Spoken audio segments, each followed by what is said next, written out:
Namaskar, this is Priyadarshan and please accept my greetings in the State Council of Educational Research and Training, Bihar, Patna. Dear students, in the previous lesson, we began with Animals in Prison, an extract from the autobiography of Jawaharlal Nehru, and he is obviously the writer of this extract too. So, animals in prison.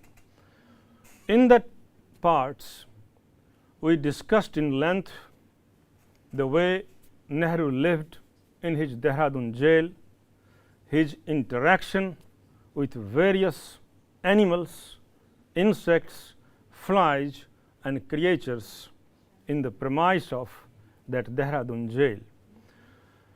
Within the cell also there were certain number of creatures, he says, like wasps, hornets, bed bugs, mosquitoes and flies. They were his companions and of course competitors also.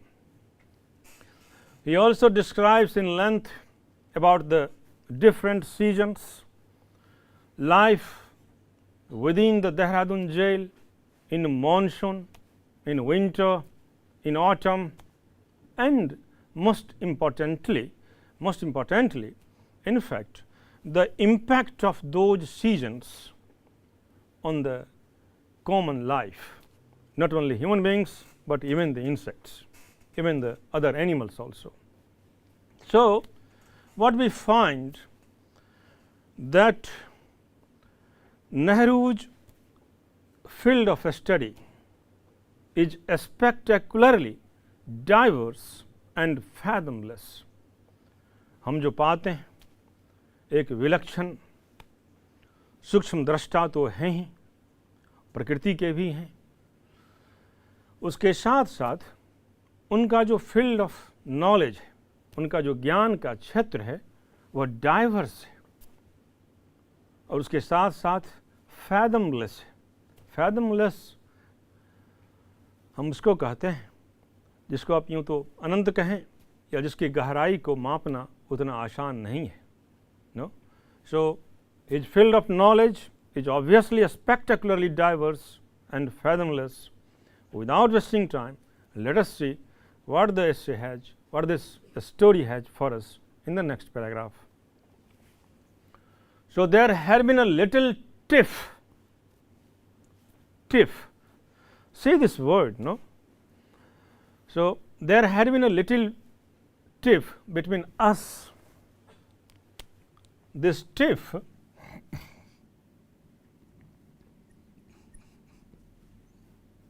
is fight, a small fight, quarrel आप कह सकते हैं.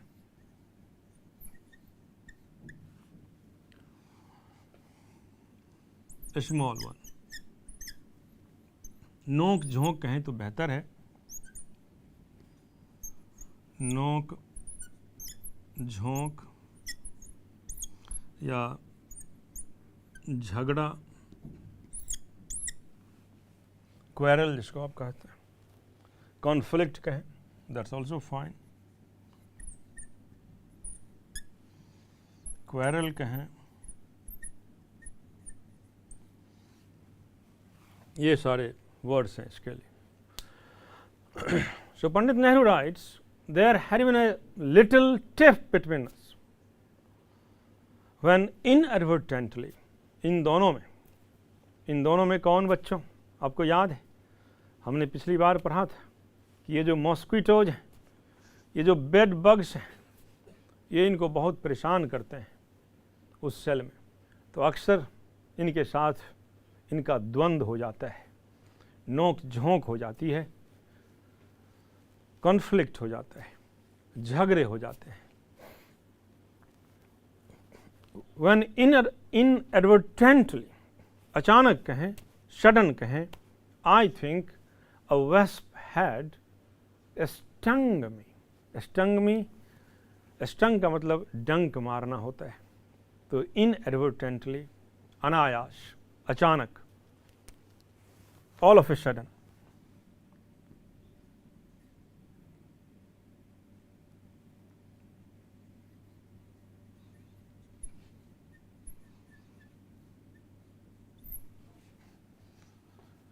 inadvertently.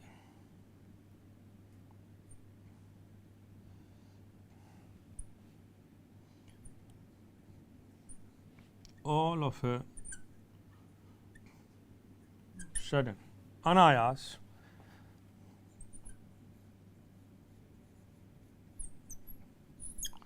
या अचानक कहें, एकाएक कहें। So wasp, एक ततैया, इनको काट लिया। In my anger, I tried to exterminate the lot. Exterminate, इस वर्ड को देख,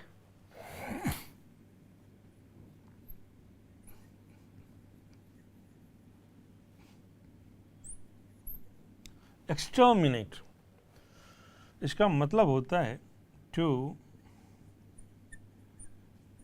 इरेडिकेट, टू ऑब्लिटरेट, जिसको कहते हैं खत्म कर देना।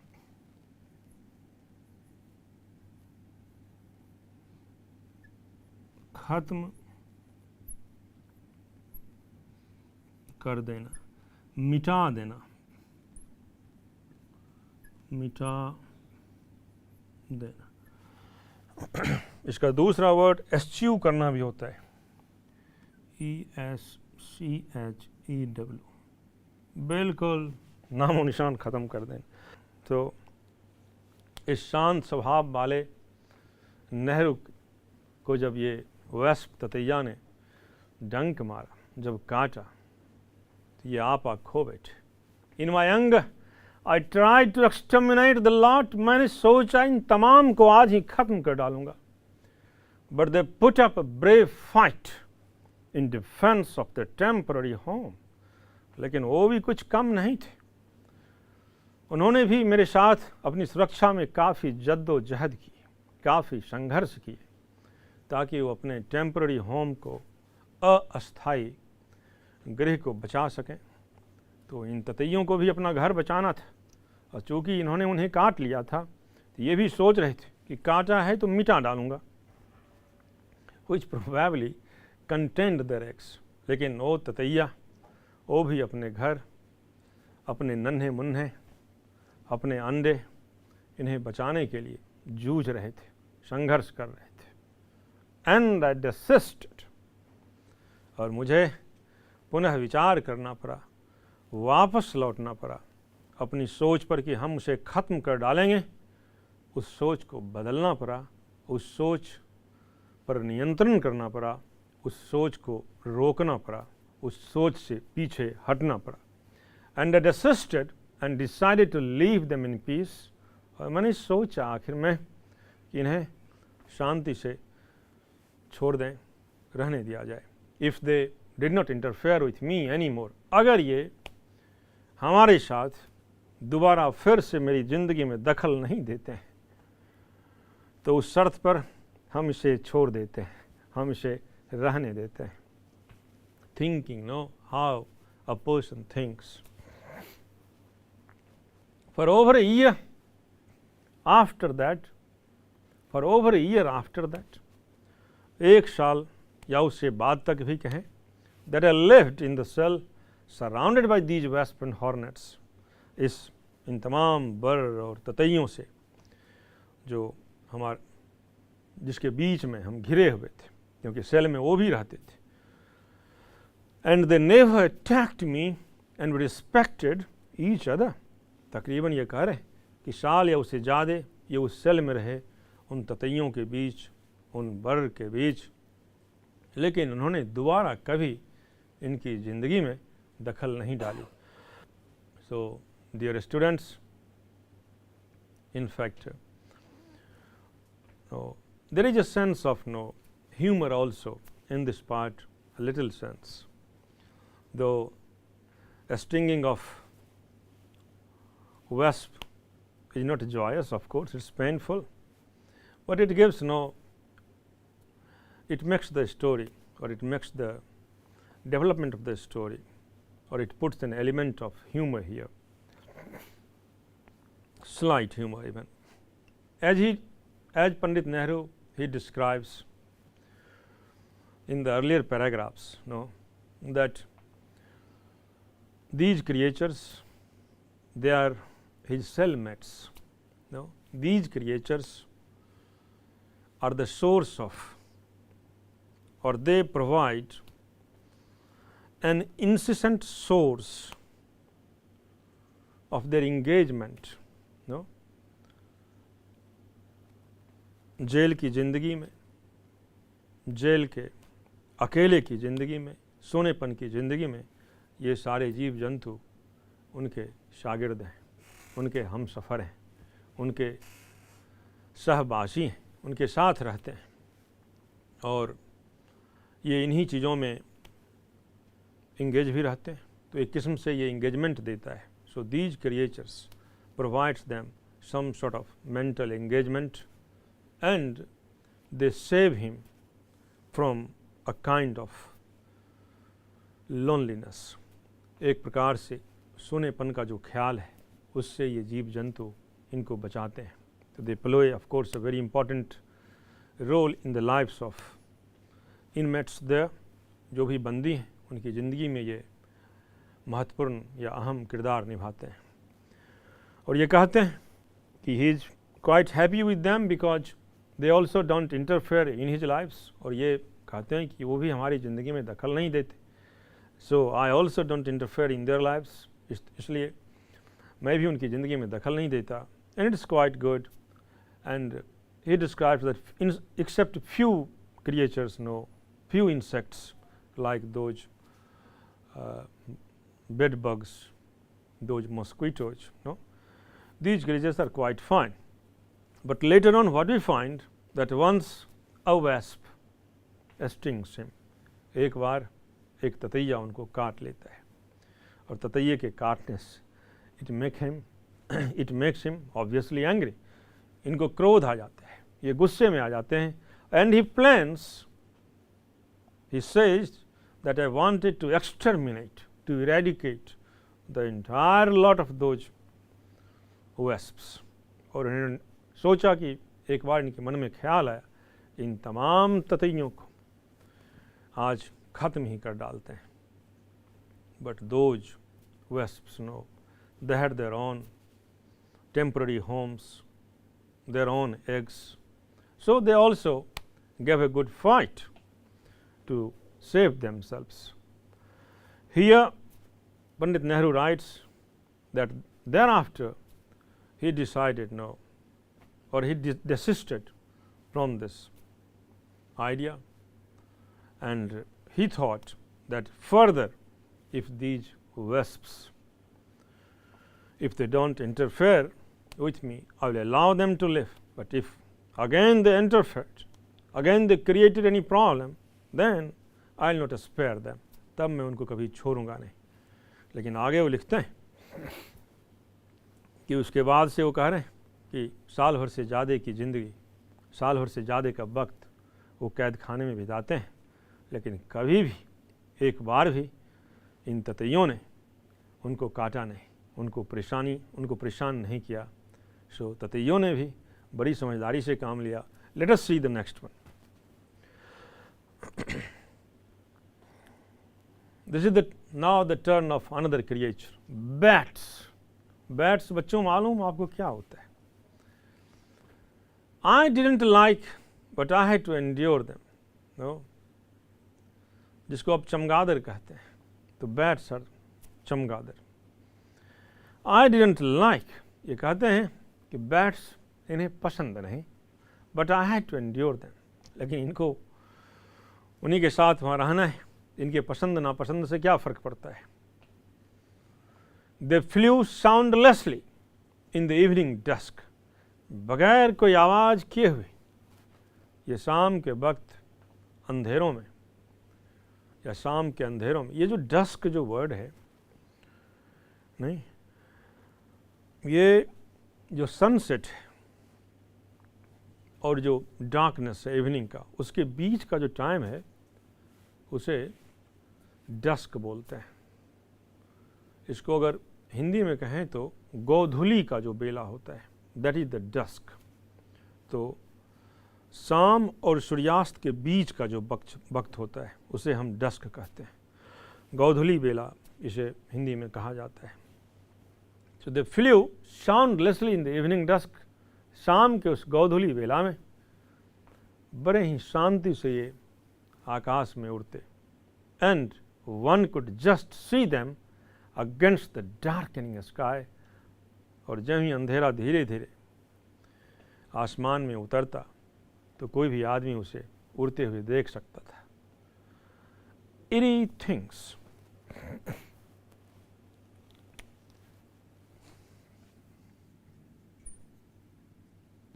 eerie things, eerie जो है और eerie things ये weird को कहते हैं, जो बहुत ही अजीब सा हो, विचित्र सा हो, अजीब हो, विचित्र हो, these things. So and one could just see them against the darkening sky, eerie things. I had a horror of them. ये कहते हैं कि मैं उनसे घबरा उठता था। They seemed to pass within an inch of one's face. ऐसा प्रतीत होता था, ऐसा लगता था कि चेहरे से महज 1 इंच की दूरी से गुजर गया। And I was always afraid that they might hit me. और मैं अक्सर डर जाता था कि ये अवश्य ही मुझको हिट करेगा, चेहरे से आ टकराएगा। High up in the air past the big bats. आसमान में ऊंचाइयों पर जो बड़े बड़े बैट्स होते थे, जो बड़े बड़े चमगादड़ थे, वो उड़ते थे। The flying foxes. I used to watch the ants and the white ants. तो I used to watch the ants. मैं चींटियों में भी अपनी दिलचस्पी लेता था, उनको भी बड़े गौर से देखता था। And the white ants और सफ़ेद चींटियाँ, and other insects और दूसरे जीवों को by the hour घंटों में देखता, गौर से देखता, अवलोकन करता, निरीक्षण करता। एंट्स, वाइट एंट्स और दूसरे इंसेक्ट्स को, दूसरे जीवों को।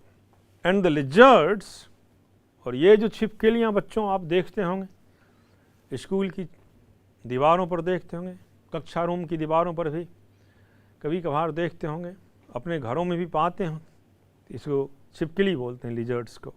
And the lizards as they crept about in the evening, और जब वो शाम के वक्त आते, एंड स्टॉक्ड देयर प्रे, और अपने प्रे पर अपने जब वो शिकार करते, एंड चेज्ड ईच अदर, और एक दूसरे का वो शिकार करने की प्रक्रिया में पीछा करते, wagging their tails in a most comic fashion, और अपनी पूंछ को बड़े ही कॉमिक अंदाज में हिलाते डुलाते।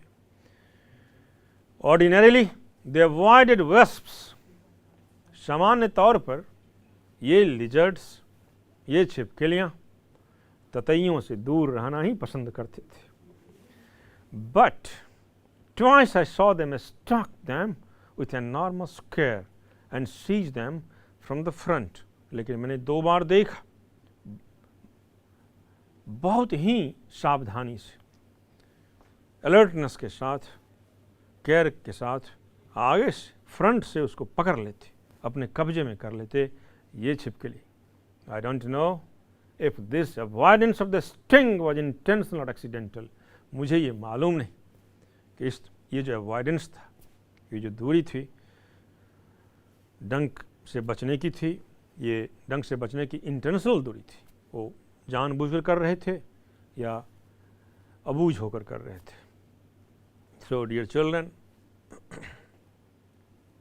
in fact, as I said earlier also, that Nehru is a keen observer. He observes very keenly the nature, his surroundings, and as he is in a prison cell of Dehradun, he observes very keenly, minutely, all the things, whether they are insects, whether they are other creatures, whether they are bats, lizards, even bedbugs, even wasps, hornets, whatnot. So, whatever is found there in the prison cell or outside the prison cell, within the very compound of the jail, he observes them, he reacts on them, and he also says once a wasp had bitten him, and thereafter he has mentioned his reaction that he wanted to exterminate them, he wanted to eradicate them, but finally he desisted. So, this is how Nehru, these writings, it prove that Nehru was a great nature lover. He was a keen observer of nature and his surroundings. So, let us see the next part of the story. Then there were squirrels. So, dear children, this lesson will introduce you, will make you acquainted with various sorts of creatures. So, प्यारे छात्रों, इस पाठ में आप विभिन्न किस्म के जीव जंतुओं से परिचित हो जाएंगे। बहुतों को तो आप खुद भी जानते होंगे, खुद भी देखते होंगे, जानते होंगे, इंटरेक्ट करते होंगे। So then there were squirrels. अब इन चींटियों के बाद, इन चमगादड़ों के बाद जिनका नंबर है वह हैं स्क्विरल्स। ये गिलहरी को बच्चों स्क्विरल्स कहते हैं, जिनके पीठ के ऊपर 3 धारियां होती हैं। So then there were squirrels. उसके बाद ये गिलहरियां थी। Crowds of them if trees were about. बहुत सारे होते अगर पेड़ आसपास में है तो। They would become very venturesome. बड़े ही साहसिक हो जाते थे वो। And come right near us. और हिम्मत से मेरे बिल्कुल पास आते, करीब आते। इन लखनऊ जेल, लखनऊ की कैद खानों में, I used to sit reading almost without moving for considerable periods. यहाँ नेहरू जी लखनऊ के जेल में बिताए दिनों को याद करते हैं और वो कहते हैं कि वहाँ ये घंटों या बहुत देर तक बगैर हिले डुले पढ़ते रह जाते थे। Reading almost without moving for considerable periods. एक अच्छे खासे वक्त तक बगैर हिले डुले वो पढ़ते रहते थे। And a squirrel would climb up my leg. और एक गिलहरी मेरे पैरों पर कूद आती। And sit on my knee. टखनों पर बैठती। And have a look around. और आसपास देखती। And then it would look into my eyes. और फिर वो मेरी आंखों में देखती। एंड रियलाइज, और महसूस करती, that I was not a tree और whatever it had taken me for. और तो बाद में महसूस करती कि मैं कोई पेड़ नहीं, या वो जो कुछ भी समझ रही थी वो ये तो नहीं है। Few disable it for a moment. और ये ख्याल आते वो तो लगभग स्तब्ध रह जाती, वो बिल्कुल स्थिर सी हो जाती डर के मारे एक क्षण के लिए। And then it would scamper away. उसके बाद वो भाग जाती वहाँ से। लिटिल बेबी स्क्विरल्स, जो गिलहरी के छोटे छोटे बच्चे होते हैं, little baby squirrels would sometimes fall down from the trees. तो ये गिलहरियों के बच्चे पेड़ से कभी कभार नीचे गिर जाते। The mother would come after them. माँ उसके पीछे आती। Roll them up in a little ball. तो जल्दी से एक बॉल की तरह उसे लपेट लेती। And carry them off to safety.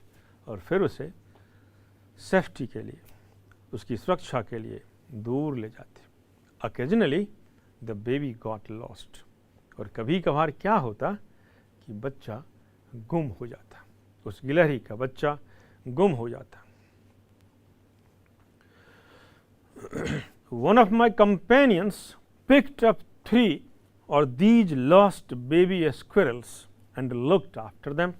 One of my companions picked up 3. हमारे जो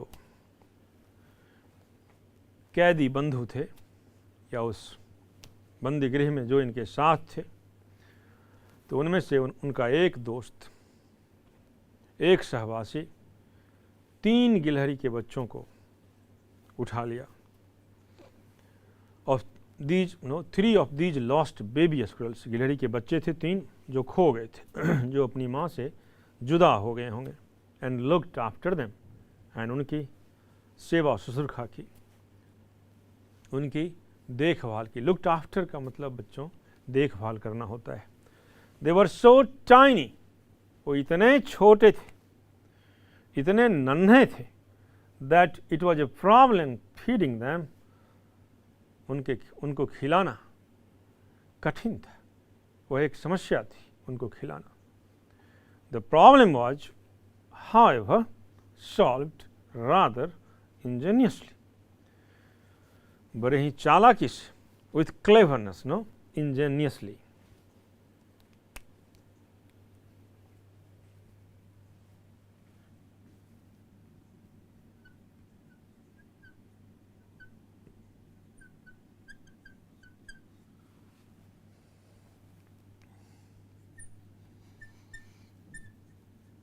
क्लेवरली, चालाकी से या बुद्धिमानी से भी कह सकते हैं।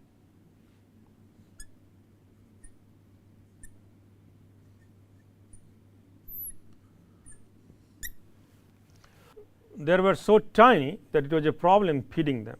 The problem was, however, solved rather ingeniously. चालाकी से, होशियारी से इस प्रॉब्लम को सॉल्व किया गया। A fountain pen filler. Children, if you remember, so there is a device in which, or this device absorbs, takes ink, and after pressing it, inks fall in drops. तो प्यारे बच्चों, आप इसको समझ सकते हो कि एक पेन फिलर हुआ करता था। वो पहले इंक को लेता है और फिर उसको जब आप प्रेस करते हैं तो इंक ड्रॉप्स में गिरते हैं। So that is, and earlier it was in use in practice, but I think though it can be found today also, a fountain pen filler.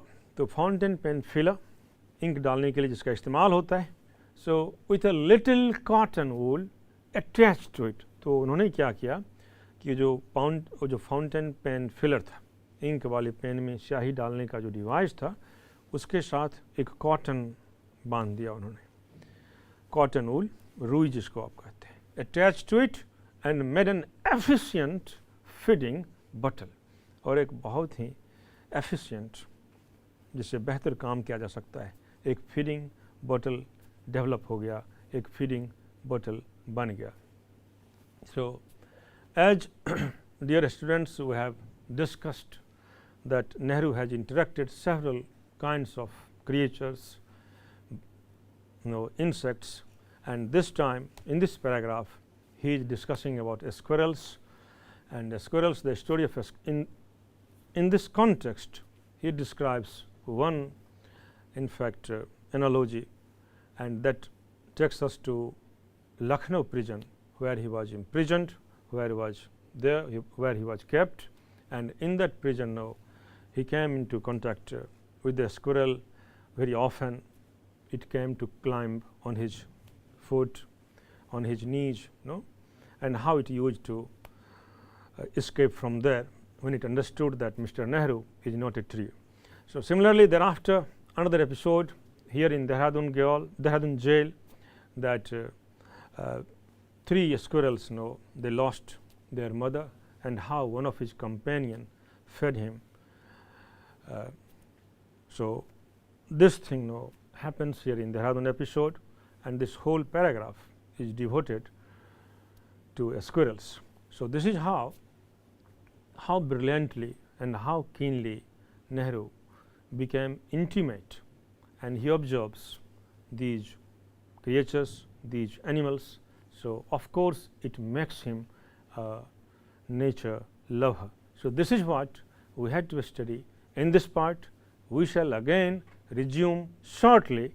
Till then, goodbye, namaskar.